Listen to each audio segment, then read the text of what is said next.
بسم اللہ الرحمن الرحیم۔ عیوب کا بیان۔ کل زبان کے مسائل کا مذاکرہ جاری تھا، جس میں یہ وضاحت ضروری ہے کہ اگر جانور کی زبان نہ ہونے اور کٹنے کی صورت میں اگر چارہ کھاتا ہے تو قربانی درست ہے، اور اگر چارہ نہ کھا سکے تو قربانی صحیح نہ ہوگی۔ پھر کان ہے۔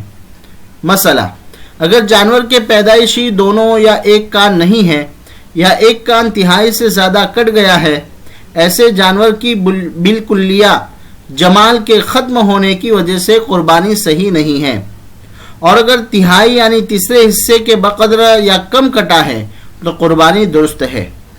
مسئلہ: اگر دونوں کان تھوڑے تھوڑے کٹے ہوئے ہوں تو دونوں کو جمع کر کے ایک تہائی کان سے زیادہ کٹا ہوا حصہ نہیں ہوتا تو قربانی صحیح ہے، اور اگر ایک تہائی سے زیادہ ہو جاتا ہے تو قربانی نہ کریں، اسی میں احتیاط ہے۔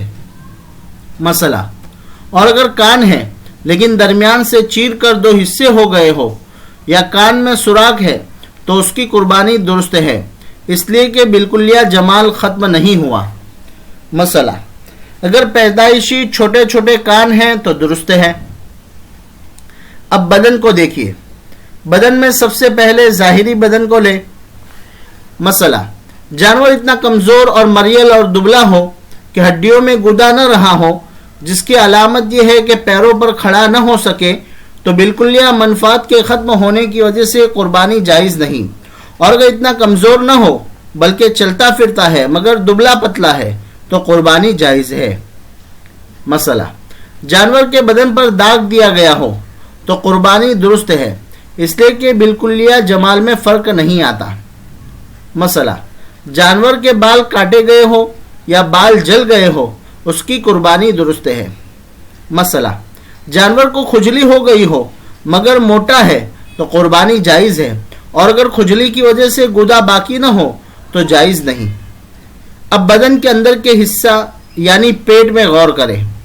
جو جانور بڑھاپے کی وجہ سے بچہ نہ جن سکتی ہو، اس کی قربانی درست ہے۔ اب بدن کے نیچے تھن کو دیکھیں۔ پہلے دو تھن والے جانور کے مسائل سنیے۔ مسئلہ: دو تھن والے جانور یعنی بکری وغیرہ میں ایک تھن میں بیماری کی وجہ سے دودھ نہ آتا ہو، یا کٹ گیا ہو، یا پیدائشی نہ ہو، یا اتنے شدید زخمی ہو کہ دودھ نہ پلا سکے، ایسے جانور کی قربانی بالکلیہ منفعت کے ختم ہونے کی وجہ سے جائز نہیں ہے۔ چار تھن والے جانور کے مسائل۔ مسئلہ: اور چار تھن والے جانور یعنی گائے وغیرہ کے دو تھنوں میں بیماری کی وجہ سے دودھ نہیں آتا، یا کٹ گئے ہو، یا پیدائشی نہ ہو، یا اتنے شدید زخمی ہو کہ دودھ نہ پلا سکے تو قربانی درست نہیں ہے، اور اگر ایک تھن سے دودھ نہیں آتا یا ایک تھن کٹ گیا ہے یا پیدائشی نہیں ہے تو قربانی جائز ہے۔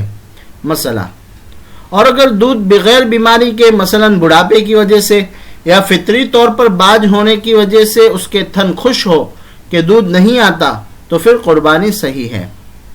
پھر تھن کے نیچے اعضائے تناسل۔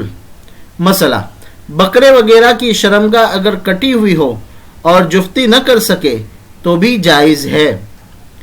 جس جانور میں نر اور مادہ دونوں کی علامتیں موجود نہ ہو وہ خنثی ہے، اس کی قربانی درست نہیں۔ وما علینا الا البلاغ۔